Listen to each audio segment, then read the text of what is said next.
Wait, hold on. Before you scroll, I'm sitting here in bed watching TV and shit, and I'm just thinking, right? I'm thinking about how, obviously it don't matter what city you from. I feel like everybody got killers. Everybody got, just crazy shit going on in their city. But I feel like one thing nobody really talks about enough,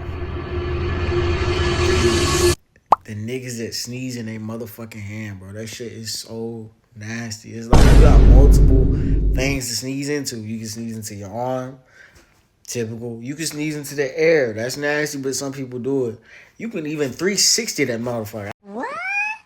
I don't give a damn, but sneezing in your hand, I feel like should be at least 1 to 2 years max. Stop it. Get some help.